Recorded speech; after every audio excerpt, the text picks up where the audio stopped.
Hello, my friends. I'm Shay Marville. Welcome to the second season of Let's Talk, a podcast dedicated to healing and growing through conversations, stories, and deep listening. We are an alchemy of one another. Talking helps us to relieve our burdens, to suffer less, because we are each other's medicine if we choose. So let's talk. Rohan, my friend, welcome to Let's Talk. I am so grateful to have you here today. Yeah, no, thank you. I appreciate more than you know, just the opportunity to kind of sit and chat with you, right? And for us to get to know each other a little better and have some good conversation. Yeah, chat and play with some ideas in the public space that we don't always get to talk about. And you and I met this year because we were participating in a Walmart panel around mental health and racialized people in particular, members of the Black community. I really wanted to talk to you from your lens of, as a social worker, as a practitioner who is looking at things from the lens of anti-racism, and maybe you can, correct me around what the right wording is about that. And I just wanted to hear from you, like, what are you seeing and what are you thinking we need to turn to as we emerge from this pandemic? Yeah. I think so. So a couple great question, and so a couple of things is, with a lot of our people, the pandemic for a lot of folks, but in particular our folks, right? And we've seen, research studies, literature is that the pandemic has really just sort of exacerbated or heightened or amplified, the differential, experience Right. that we have as a people. And so, with a lot of the folks that I'm seeing right now, some of the things are related to sort of financial sort of insecurity, and that being because they're working in the types of fields and spaces that haven't benefited from the pandemic, right? So it's either they're in industries that shut down for big blocks of time, or industries where they actually physically had to go in. Right. And so that created a lot of stress and a lot of concern. And people were bringing that into the home, right? People were bringing their concerns around financial insecurity into the home. And so that was creating levels of anxiety, upset, malcontent, and that is being experienced in the home, with partners, with children. And we can understand, that is sort of a recipe for challenge, right? Right. And so anyone who before the pandemic was vulnerable during the pandemic, that vulnerability just became magnified. Absolutely, right? So if we even think about, for example, Black men, we go to the barbershop. Yes. Let's and, talk about hair. It's really, really important, right? Yes. In some ways, I feel like my barber is my therapist as well. Yes. But just in a really personal experience that, the shop was closed down for months on end, right? And that was the primary source of income, for the gentlemen and women who run that shop. And in speaking to them, they tell me about the financial stress that they've been under because of the pandemic, and sort of a thematically a feeling of a lack of control, right? Not being able to exercise a particular agency because there's this thing called the pandemic and the government response to it that folks just have no particular, very little control over, right? Yeah.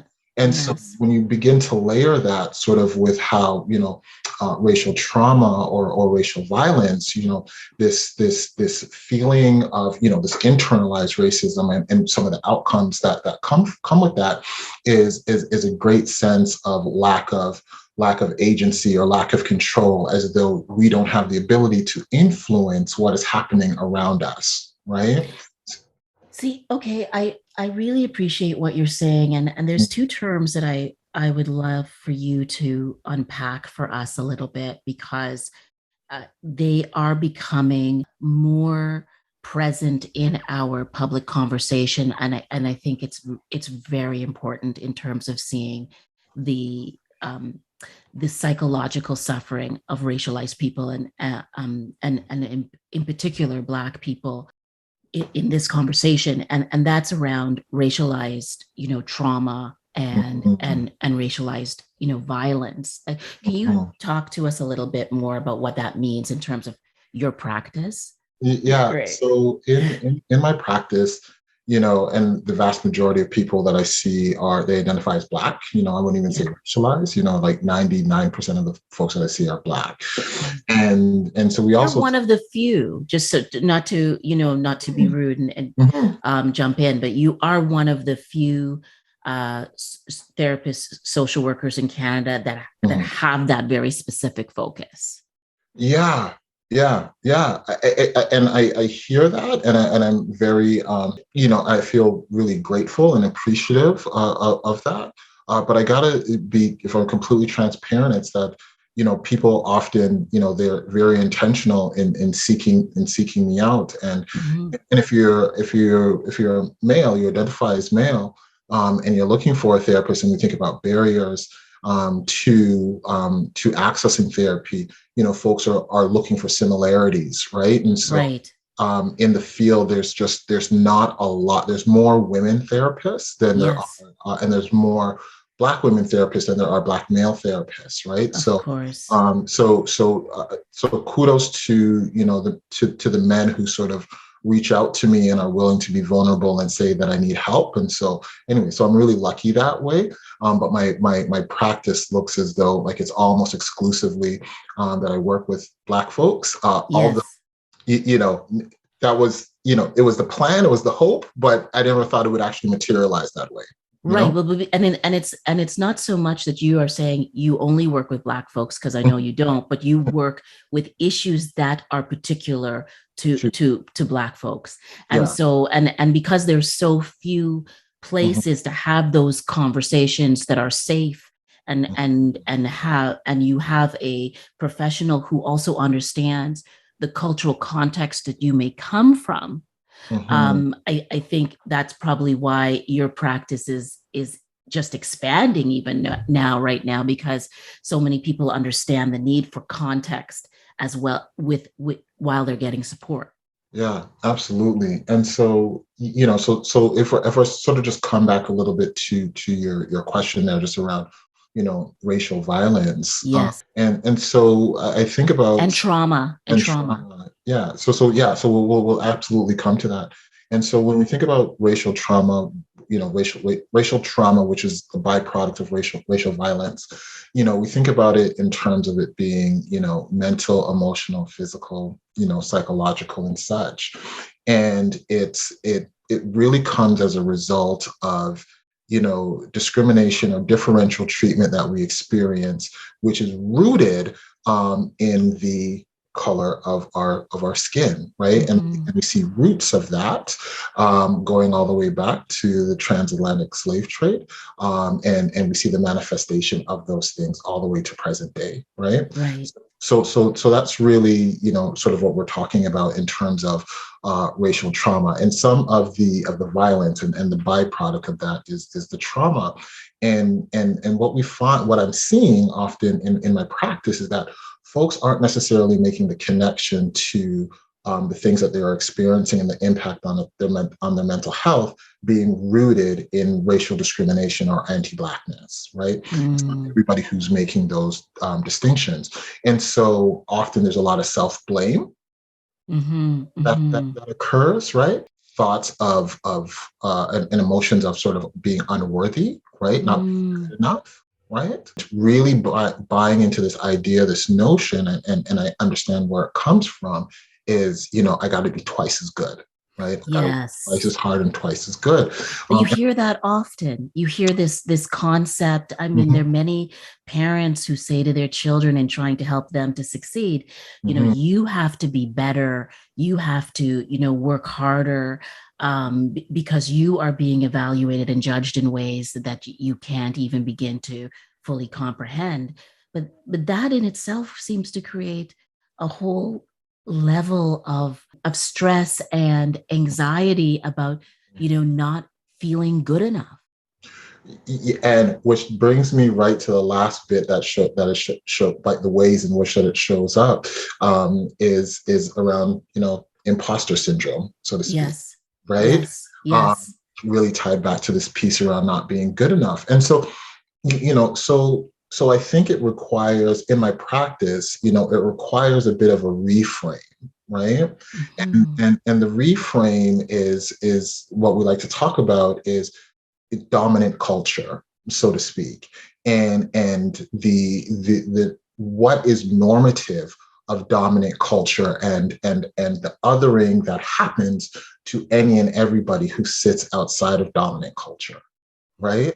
And then the value that we ascribe to dominant culture, and the devaluing of anyone and everything else that falls outside of dominant culture, right? And so what is normative is whiteness, right? Right, Way of being, knowledge. We see like white folks, sort of in societies inherently, being smarter and leaders, and all that right. sort of things. And then as Black folks, well, then where does that leave us? Yes, yes. Well, also, just if we could go back a little bit to the concept of imposter syndrome, Yeah. which I mean is in my practice. There's a lot of conversation with clients about imposter syndrome. It seems to be rampant in our Mhm. culture generally, and Mhm. it seems that both men and women suffer from Absolutely. imposter syndrome, and um, you know, imposter syndrome is this idea that you're never quite good enough, and you're in a position, you're in a position but you're not necessarily deserving of it, and Mhm. you're continually, and find yourself in work situations where you yourself can't even fully accept uh the opportunity in front of you, because there's this sense of inferiority. And then I imagine for people of color and people who are Black, if they're experiencing that, there's another layer to that, which is the lens, the gaze and the lens of racism. Absolutely. And so really, really great point. And one of the things that, and this shows up in my practice often, so one of the things that I point to in regards to, sort of deserving and not deserving, and there's a piece here around meritocracy that needs to be discussed as well. But Mm, I like to reference, and there's all sorts of literature and research out there, but there's one in particular, piece of literature that I sort of speak about in my work, and in practice, and talk about what does that look like in relation to people's experience in the workplace. And that's research that was done here in Toronto that took a look at callbacks for resumes, right? And I'm not sure if I spoke about this with you before. Anyways, no, we didn't talk about it. No. so the literature speaks to white sounding names and black sounding names, or non-white sounding names, right? Right. Yes. And looking at the rate of callbacks. And so it's a bit of research that's been replicated all over the world, right? The one in Yes. Toronto that was done was a little bit more nuanced, in that it had, all things being equal, it was just a different sound of the names. And the one sort of additional variable they put into it is that they added criminalities to white sounding names. Some of the white sounding resumes had criminalities added to the resume. What does that mean, criminalities? Some identification that there is a criminal charge or conviction Right. Okay. So that they've been, something in their past in a indicates that they've, criminal okay. system. Yeah. And so when they looked at the rate of callbacks, you had white sounding names with no criminalities receive the most callbacks, right? Yes. And number two was white sounding names with criminalities got the next amount of callbacks, right? Fascinating. And then the third were black sounding names with no criminalities received the third amount of callbacks. Fascinating. And so I raise that in my conversations, and in my therapy, in regards to this idea around being deserving and qualified, where we show up in our work, right? And so, Mhm. it's not that you're not necessarily good enough. In fact, you are good enough. Yes. The issue is the type of discrimination that we experience in the workplace, and the favor, right? The favor Right. that is bestowed upon white folks for no inherent or better, they don't work harder or whatever, but it's sheer virtue of the way white supremacy is operating in dominant culture and how those who are in line with that gain favor. Right. Right. And the idea that white supremacy is this, it's really about saying that white people are normal, and that's the norm. And then, then there are all these different other types of people and values attributed to them, that are, different levels of negativity or positivity. One of the kind of the easiest way that I try to sort of speak about white supremacy is it's really sort of boils down to the way society is organized, sort of economically, politically, all of our institutions, Yes. organized in a way that gives greater privilege to those who have white skin. Mm-hmm, Right? mm-hmm. And then when we think about a racial hierarchy, right, not all racialized people experience oppression the same way, Yes, right? right. Exactly. And so, those who experience the most intense, violent sort of oppression would be those folks who identify as Black and those who identify as Indigenous. And then, if you get intersectional with it, then it's Yes. Black women, and then, and then Indigenous women and such, right? Oh So, my goodness. Okay, so there's so much here to unpack. If we could follow the line though around trauma, violence, and there was something you said to me a number of months ago about the pain of Black men, and you working with that, and it being seen and unseen. Just to stick with this idea for a moment, why is that important? For why is that a place of a focus for you? Yeah, good question. So the reason for me, that it's a place of focus and it comes up is this sort of this condition around not being vulnerable, right? This condition around not being able to acknowledge that we're hurting, right? Gets in the way, is an absolute roadblock to Black men in general, Black men in particular, our own happiness, our joy, right? Our being content, us living our life in the most optimal fashion, right? Mm-hmm. It almost it deprives us of joy, right? Mm-hmm. And so I think it's really important for Black men to be happy and experience joy, because those Black men tend to also be connected to families, right? Yes, They right. connected to communities, right? Yes, And so there's yes. a ripple effect on how Black men impact the Black community more broadly. And so, same thing, if Black men aren't doing well, are the Black communities not doing well? If Black Yeah, women aren't doing well, Black communities not doing well.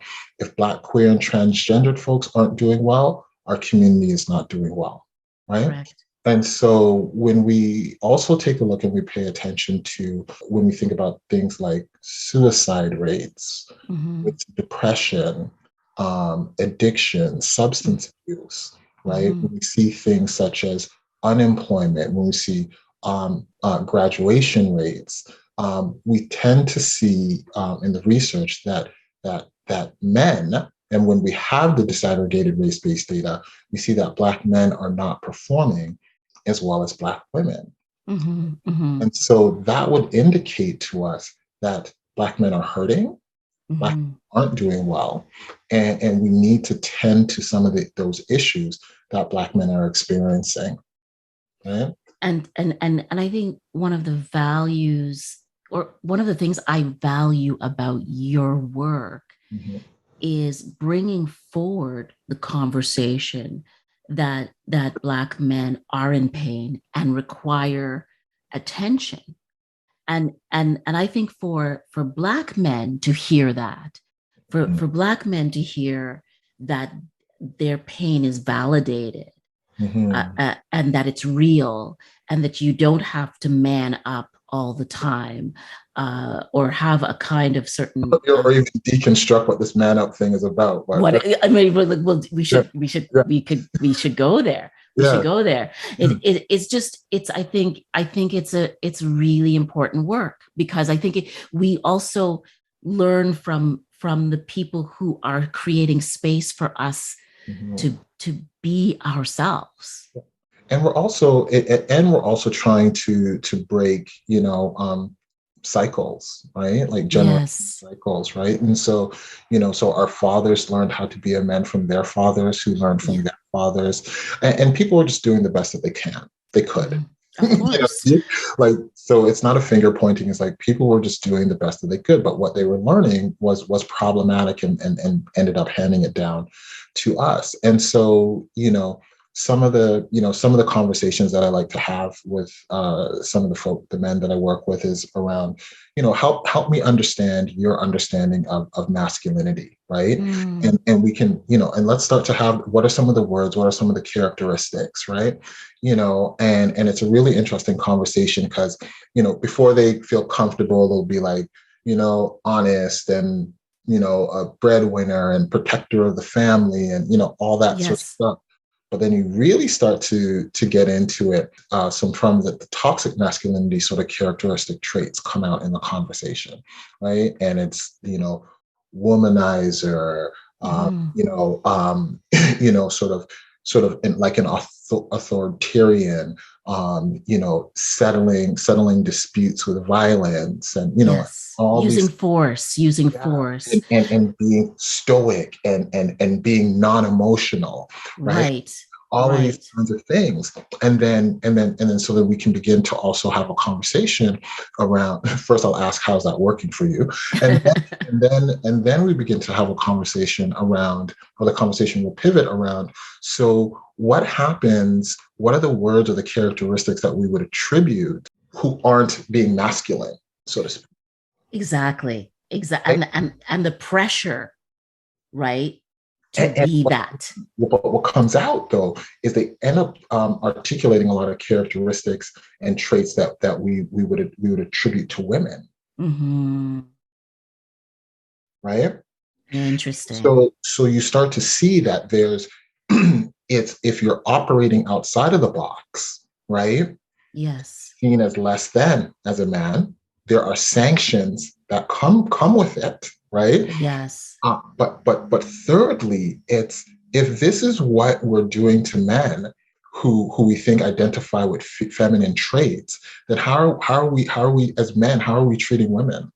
Powerful question. How are we treating women? And what do you hear back?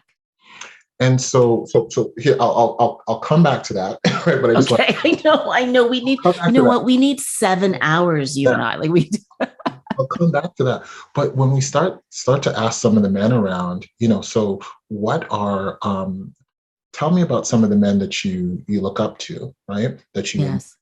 right? The men that you'd want to go to for advice, right? They start to rhyme off men who are very, well grounded. You know what I mean? Uh, Yes. Very reasonable, respectable, supportive.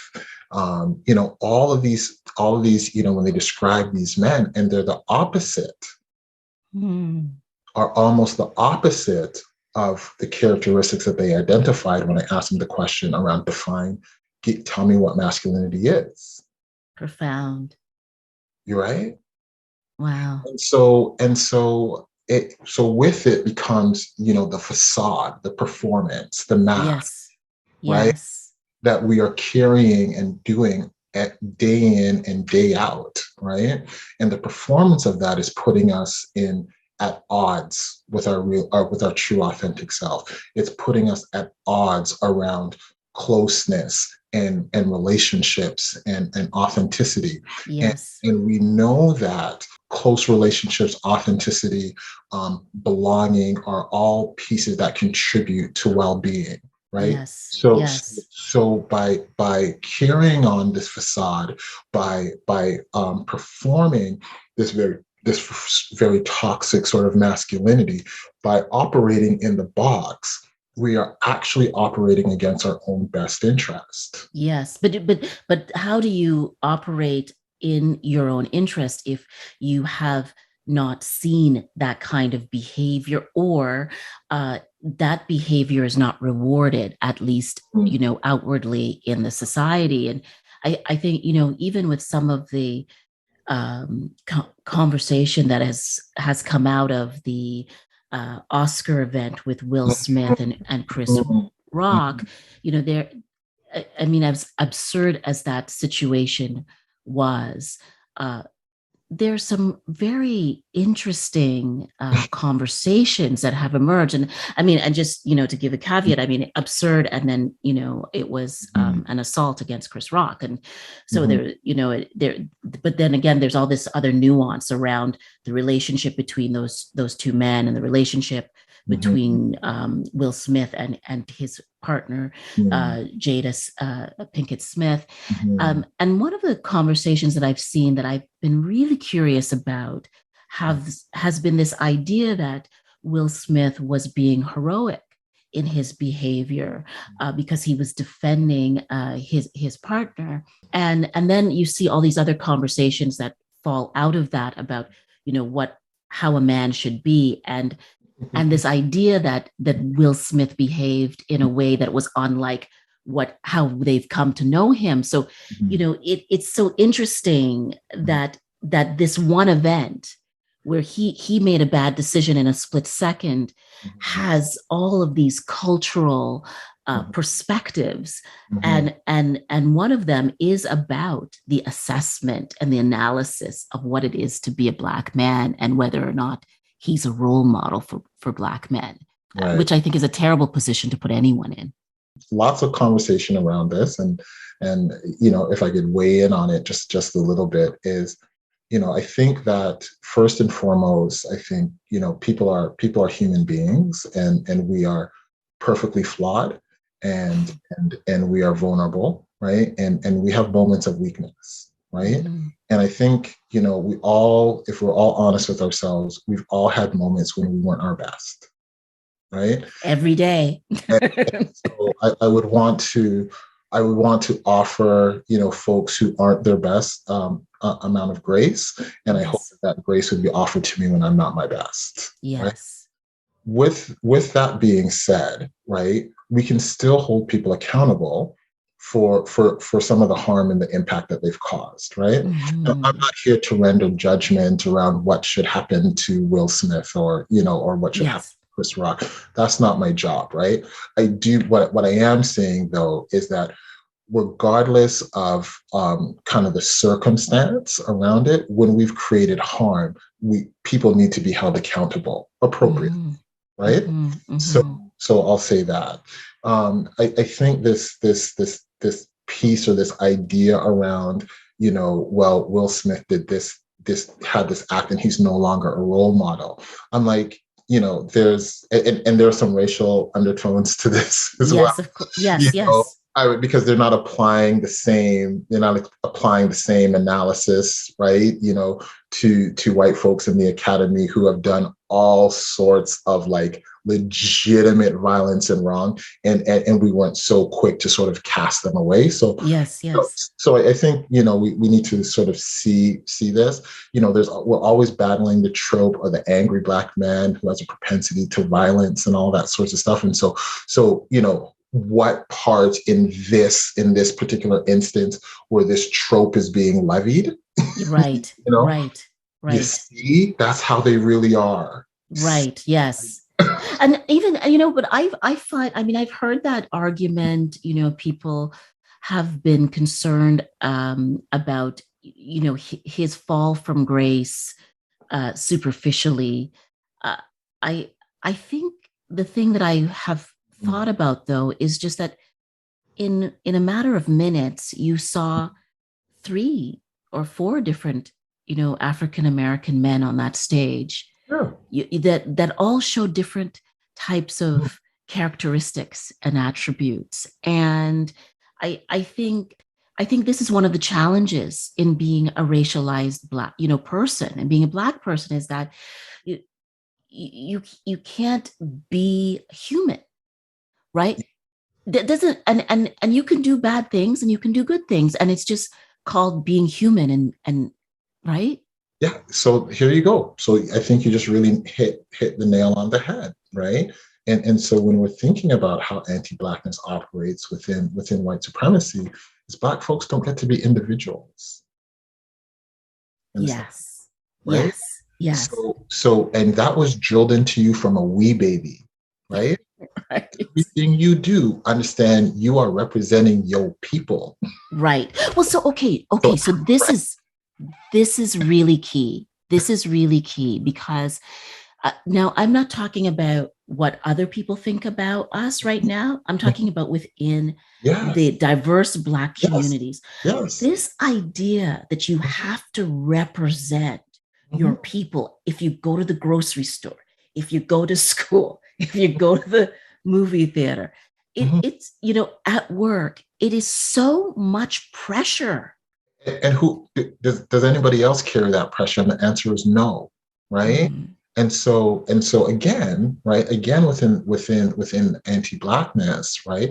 This is one of the ways in which that it plays out, right? When we talk about internalized racism or internalized oppression, right? We were taught to believe that everything we do is representative of the entire, and that the dominant is going to assess us based off of the actions of one or the small group.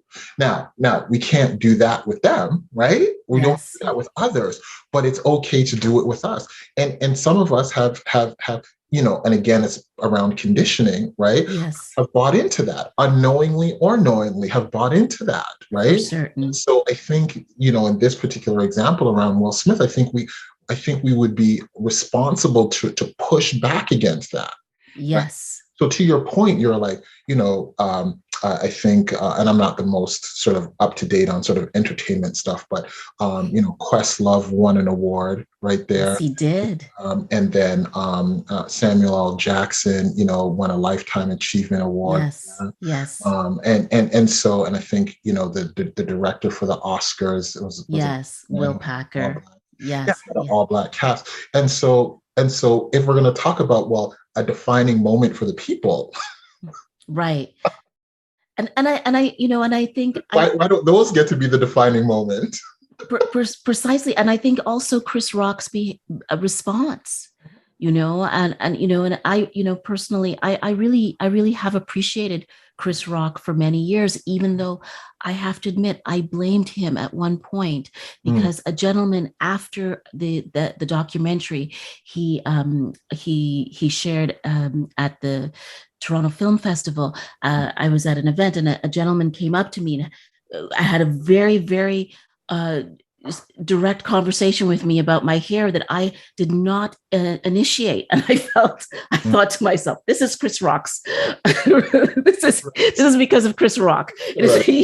He has now shown all this stuff about our hair, and people feel like they can walk up to us and touch our hair and ask questions. Is your hair real, etc."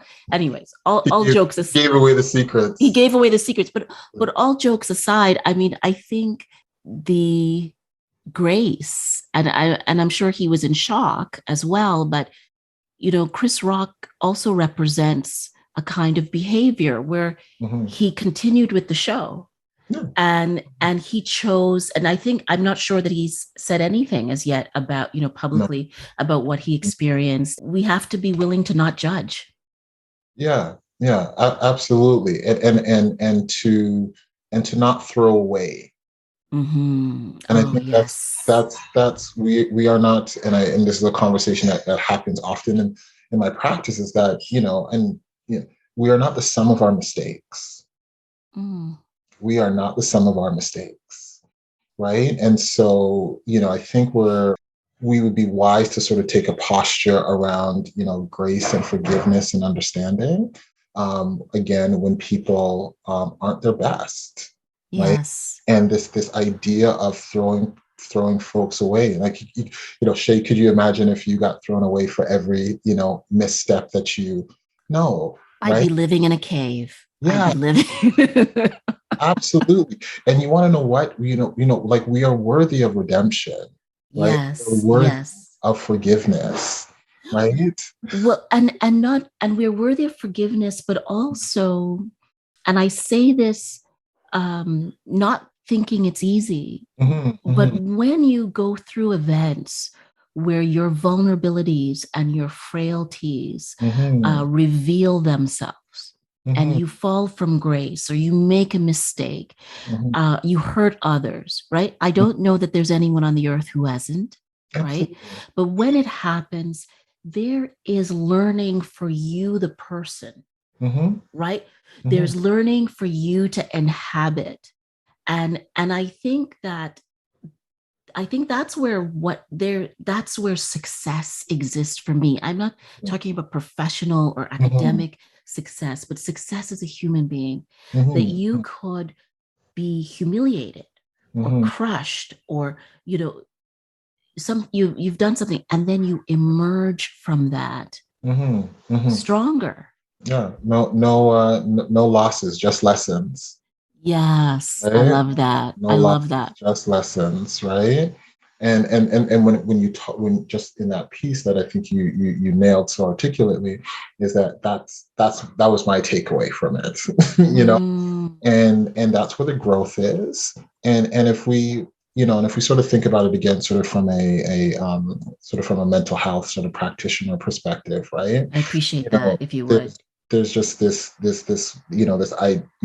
modality or whatever to come from, is like neutral thinking, that they reference. And it's that it's the acknowledgement that things happened, right? Let's not Mm, gloss over. We're not saying get over it, right? mm-hmm, Let's, mm-hmm. this. So let's just use the example here of the Oscars here, right? This terrible thing happened, right? Let's talk about it. Let's process it. Let's deal with it, right? Let's not act like it didn't happen. But once we've done that, we have to turn our attention to, so what's next, Yes. right? Like, what are we going to do differently as a result that we don't end up in this place again, Right. right? Exactly. And that's where the growth happens, right? That's where the resiliency happens. That's where the success happens, that life success that you speak to, right? Because again, if we are not the sum of our mistakes, right, then that's Yes. liberating. Question I have, though, in Mhm, relation to this is, the term toxic masculinity is thrown mhm, around a lot right now, right? mhm, It's mhm. it's like the term triggered. Yeah, Everybody's yeah, triggered. I'm triggered. I'm triggered. absolutely. And sometimes we don't like to talk about things unless we have a solution. But Mhm, but part of what you're saying is that the mhm, solution is in expressing the compassion and the forgiveness, mhm. and starting to think broadly about how you move forward. And Absolutely. what I'm wondering is, Mhm, with our obsession with, mhm, defining toxic masculinity, mhm, like, what is the solution, in the sense, or not solution, but how would you suggest we have a conversation mhm. about what it is, and how we bring healing to it? Well, I think great question, huge question. Huge. Um, Sorry. yeah, and I think that one of the ways to have the conversation, I think, is really to point out some of the phenomenons that are happening in society, and what that looks like in regards to who's performing it, right? Mm, And so, like, when we think about domestic violence, right? yes. The performers of that predominantly, I mean, high predominantly, are men, Yeah. right? When we Yes. think about who's committing violent crime and murder in our country, Yes. who's committing those? Predominantly men, right? Yes. That's Yeah. just that's just what it is. Like, people don't get mad at me. Those are just the numbers, right? And even when women are involved with the criminal justice system, they're involved in it for very different reasons than men are, Hmm. right? Like, very different reasons. Very different. And Yes. those are attributed to sort of vulnerability, abuse. Survival. Yeah, like all of those sorts of things, right? When I had mentioned earlier around, if we take a look at rates of suicide and addictions, and Yes. see, like, high disproportionate, it is men who are sort of at the wrong end of the spectrum on those pieces. And so you can see broadly, it's not just individual stories, but Yeah. societally, right? Like, men are struggling, significantly, and there are impacts right? Yes, that's right. They are That's very right. significant. So I think, that's a place to sort of start in the conversation sort of more globally, right? However, in my practice, when I'm having these conversations with men, often I go back to, sort of where did it sort of all start for you? Like, when did you really notice the performance of some of these traits that we label as being toxic masculinity, right? And it really Hmm. starts to happen early in the home, right? Yes, It yes. happens early with friend groups, right? By the time you get to school, right? Um, Hmm. the putting on the mask, so to speak, right? And so it becomes a learned behavior, and it then also gets reinforced. Absolutely. And not by just one group, but Yeah, by yeah. the entire society. I mean, there's a war happening right now. Hmm. Hmm. It's Hmm. perpetuated predominantly Yes, by yes, male human yes, beings. The yes. things that we are celebrating Hmm. in terms of the survivors of the Hmm. war so far, Hmm. is surviving Hmm. through using force, right? Yes. And even though we have all these powerful people in the Mhm. world having conversations, it seems that nothing is more powerful than force still. And it that is attributed as a male characteristic, Mm, right? Because you see, when women are sort of subscribing to that particular characteristic, right? Force, strength, control, dominance, it's a whole different language that gets framed, yes. right? That's right. I mean, I think that's a whole different podcast that we could, Yeah, yeah. we should, maybe that will be our next Yeah. conversation. But I think I'm wondering though, if someone's listening to this conversation, and I hope many someone's are, how do you address it? Like, do you have a couple of things that you recommend in terms of building awareness of Mhm, finding a way to create some ease for mhm, yourself with mhm, this type of mhm. mentality and culture that's around us? Yeah. So first, there are, there's a heavy sort of burden, that men are carrying as a result to wanting to perform this type of masculinity that just is not sustainable. It Yeah. is not happy. It's not bringing joy, and so it's the identification first and foremost Mm. that what is happening isn't working, right? Right. So Yes. that is like the very start of the conversation. And then it opens it up to say, well, let's talk about the vision. Like, what is your vision, for Mm. yourself, relationship wise, financially, career, with your family and friends? What does that, like, all these different pillars to your life, right? What does that look like? And people Mhm. will begin, well, I want it to look like this. I want it to look like that. I want it to look like that. Great. What do you think it's going to take to get there? Well, it may require me to do this. It may require me to do that. It may require Yes. me to do that. Okay. You see where I'm going? Oh no, I was going there. I was starting to revision my own life. and, No, no, it's yeah, and then so and just through that conversation, and then beginning to really identify. Now, even in all of this, there's some skill building and some understanding, right? So it's a lot more simplified. Sorry, I'm oh making it yes, a whole lot more simplified in the process. of course, of course. I mean, you're talking about something very complex and takes time, but I think just even having the conversation and creating the framework for the thinking. So here, let me just give you an example of one that shows up regularly, and it's around men withholding, Hmm. right? Withholding their emotions, not articulating, right? Yes, And yes, and what happens over time, right? When they don't practice articulating, and then there tends to be an explosion, right? And we yes, all know explosions wreak havoc, right? A yes, lot of absolutely. damage that happens, right? And it talked to men about that. So where did you learn that? Like, why don't you say anything? Like, da da da da da da. And so I actually work on the skills around speaking up, right? When Hmm. you feel something, right? Like Yes. what, like when you think something, like, okay, well, I had this thought, right? Well, what was happening in your body when you had that thought? well, my heart was pumping out my chest and my jaws were clenched and, my forehead got squinchy, like Mm. all of that sorts of stuff. Okay, so you recognize physiologically what's going on with you, right? Like that's a sign, right? And then when there's a physical response, then we have to go back and interrogate what was the thought that got us here? Mm. Like, and let's ask some very critical I questions, love that. right? I love that. That is Mhm. so powerful.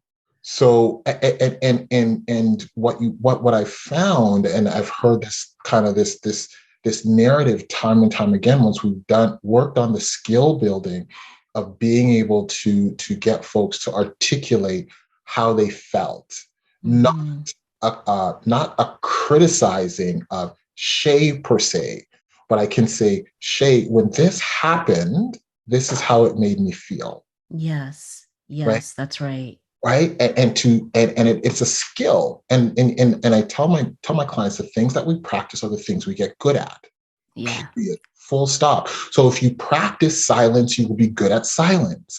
If you practice talking, you will get good at talking. That's just what it is. And over time, and it's not just talking to their partner, or if there's an issue at work and being able to raise that issue at work, right? Or whether it's being able to raise the issue Mm-hmm. in their child's school, right? Yes. And all of that skill building and the practicing of articulating and advocating for yourself, right, Yes. increases this feeling of agency. Yes. And being able to advocate without it being at a heightened emotional state, because Yes. you are already in the practice of sharing how you feel and understanding where you're coming from rather than being so pent up because you spend the time being silent most of the time. And when folks begin to practice and practice it regularly and they begin to have more success with it, they gain more confidence. When Yes. they gain more confidence, they're more likely to continue to practice. And when they gain more confidence and they continue to practice, they increase their sense of self-efficacy, and sense of control and agency. And so when we think about, stress, right? Yes. Stress is stress. However, when you don't feel as though that you have the skills and the resources and the support to address the stress, Yeah. a feeling of being overwhelmed or everything Yes. out of control, right? When you are faced with stress, but you feel as though that you have the skills and the support and the resources to address it, you're Mm-hmm. not overwhelmed. Yes, that's right. That's right. You You understand? have capacity. You have capacity, right? Absolutely. And so this whole bit around skill building, around how to articulate and advocate and to be aware of, okay, well, I feel this thing, what's happening in my body. And oh, let me be critical of the thought that got me here. Let me think Mm-hmm. about what triggered me and Yes. the root of it. Because just because Yes. you're triggered by something doesn't mean that that's the root of the issue. Precisely. Right. Exactly. Right. Exactly. And so if you were wanting to sort of if the question was in around so how do we raise these things, and then how do we sort of work with how is it that I work with men around some of these issues related to toxic masculinity, this one piece, this one thing about speaking, Mm-hmm. right, and not just kind of like rah rah rah speaking, but I mean what's really going on, Yeah. right? Communicating. Yeah. And so here's Yes. the thing, I'm sorry, I'm on a rampage right No, I now. love this. This is part But one. This is but part one. one of the things is why people don't want why men struggle with it is because they don't want to be seen as vulnerable, they don't want to be seen as soft, they don't want to be seen as a punk, they don't want to like all these types of things, right? How will people respond to me? And so so one of the questions I'll ask in relation to that is so do you have any evidence to support that? Like, do you Uh, actually have any? I know you think it. right. But how do you know it? How do you know it? Do you actually have any evidence to support that? And typically the answer is no. So we have a thought trap. You fell into a thought trap. Let's get ourselves out of it, right? Right. And you responding to the thought trap, not to the actual actually, life that you are actually to the experiencing. stimulus. You're not Yes. right. But then here's the thing. So when we put things into practice, right? And Yes. so did you talk up, were you able to tell your partner that, what, when they're working all the time, you feel neglected, right? Mm-hmm. Were you able to say that, right? Yeah. What was the response? Well, no, they heard me, and, they sort of explained that they're under a lot of stress, and, but they appreciate it. And so was it a positive experience? Yeah, it was. There's your data set. That's your data set. I need you to begin to work with that data set. So when you fall into the thought trap, right? Yes. Right? Yes. You actually have evidence that contradicts that. It's beautiful. I really, listen, you know what? We have to end here, but why don't we agree that this is part one, and let's delve into that process a little bit for part two? Sure. Because I just, your voice and the work that you are doing, I just think more people need to hear this way of thinking, this process of thinking, or this way of processing our thinking. There's not enough of it. Yeah. There's not enough of it. And we can't heal without being able to talk and hear one another. I appreciate you using the word heal, because there's significant healing that needs to happen for us. Yes. And it's because we deserve to heal. We need to heal, and we deserve to heal because we deserve to be well. Yes.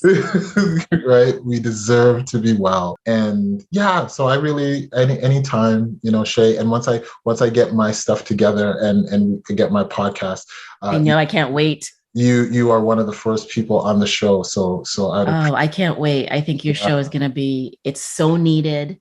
And it's going to be brilliant because you're brilliant. Yeah. Anyways, I'm going to see you next week, and we will do part two. My friend, okay. Thank you so much.